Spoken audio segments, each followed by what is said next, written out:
Thank You, Ma'am by Langston Hughes. She was a large woman with a large purse that had everything in it but hammer and nails. It had a long strap, and she carried it slung across her shoulder. It was about 11 o'clock at night, and she was walking alone when a boy ran up behind her and tried to snatch her purse. The strap broke with a single tug the boy gave it from behind. But the boy's weight and the weight of the purse combined caused him to lose his balance. So instead of taking off full blast as he had hoped, the boy fell on his back on the sidewalk and his legs flew up. The large woman simply turned around and kicked him right square in his blue jean suitor. Then she came down, picked the boy up by his shirt front, and shook him until his teeth rattled. After that, the woman said, "Pick up my pocketbook, boy, and give it here." She still held him, but she bent down enough to permit him to stoop and pick up her purse. Then she said, "Now ain't you ashamed of yourself?" Firmly gripped by his shirt front, the boy said, "Yes'm." The woman said, "What did you want to do it for?" The boy said, "I didn't aim to." She said, "You a lie." By that time, two or three people passed, stopped, turned to look, and some stood watching. "If I turn you loose, will you run?" asked the woman. "Yes'm," said the boy. "Then I won't turn you loose," said the woman. She did not release him. "I'm very sorry, lady. I'm sorry," whispered the boy. "Mm-hmm. And your face is dirty. I got a great mind to wash your face for you. Ain't you got nobody home to tell you to wash your face?" "No," said the boy. "Then it'll get washed this evening," said the large woman, starting up the street, dragging the frightened boy behind her. He looked as if he were 14 or 15, frail and willow wild, in tennis shoes and blue jeans. The woman said, "You ought to be my son. I would teach you right from wrong. Least I can do right now is to wash your face. Are you hungry?" "No," said the being dragged boy. "I just want you to turn me loose." "Was I bothering you when I turned the corner?" asked the woman. "No." "But you put yourself in contact with me," said the woman. "If you think that contact is not going to last a while, you got another thing coming. When I get through with you, sir, you are going to remember Mrs. Luella Bates Washington Jones."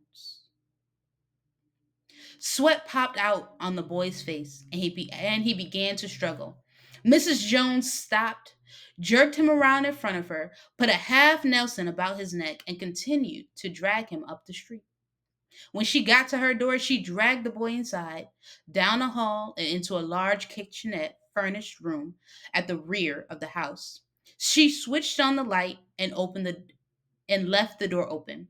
The boy could hear other roomers laughing and talking in the large house. Some of their doors were open too, so he knew he and the woman were not alone. The woman still had him by the neck in the middle of the room. She said, "What is your name?" "Roger," answered the boy. "Then, Roger, you go to that sink and wash your face," said the woman, whereupon she turned him loose at last. Roger looked at the door, looked at the woman, looked at the door, and went to the sink.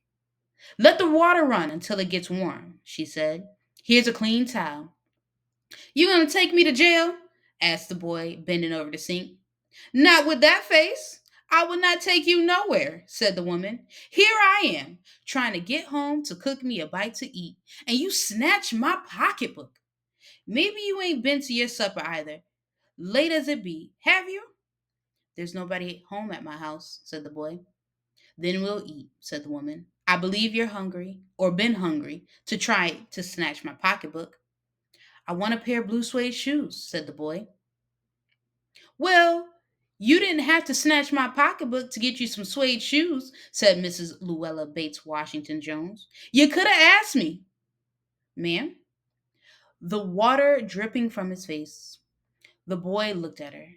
There was a long pause, a very long pause.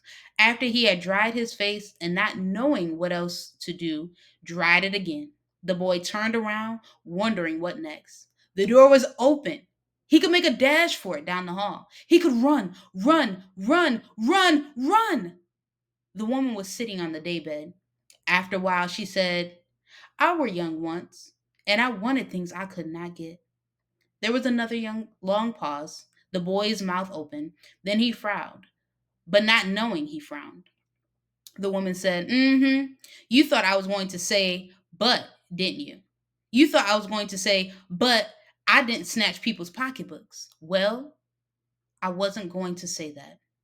Pause, silence. I have done things too, which I would not tell you, son. Neither tell God if he didn't already know. So, you sit down while I fix us something to eat. You might run that comb through your hair so you will look presentable. In another corner of the room, behind the screen, was a gas plate and an ice box. Mrs. Jones got up and went behind the screen. The woman did not watch the boy to see if he was going to run now, nor did she watch her purse, which she left behind her on the daybed. But the boy took care to sit on the far side of the room where he thought she could easily see him out of the corner of her eye, if she wanted to. He did not trust the woman not to trust him, and he did not want to be mistrusted now. Do you need somebody to go to the store? Asked the boy. Maybe to get some milk or something? Don't believe I do, said the woman, unless you just want sweet milk yourself. I was going to make cocoa out of this canned mild I got here. That will be fine, said the boy. She heated some lima beans and ham she had in the icebox, made the cocoa, and set the table. The woman did not ask the boy anything about where he lived or his folks or anything else that would embarrass him. Instead, as they ate, she told him about her job in a hotel beauty shop that stayed open late, what the work was like, and how all kinds of women came in there and out, blondes, redheads, and Spanish. Then she cut him a half of her 10-cent cake. Eat some more, son, she said.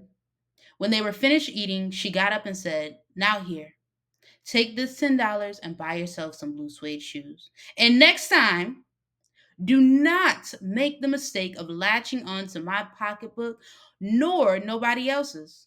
Because shoes come, be devilish like that, will burn your feet. I got to get some rest now. But I wish you would behave yourself, son, from here on in. She led him down the hall to the front door and opened it. Good night. Behave yourself, boy, she said, looking out into the street. The boy wanted to say something else other than thank you, ma'am, to Mrs. Luella Bates Washington Jones, but he couldn't do so as he turned at the barren stoop and looked back at the large woman in the door. He barely managed to say thank you before she shut the door and he never saw her again.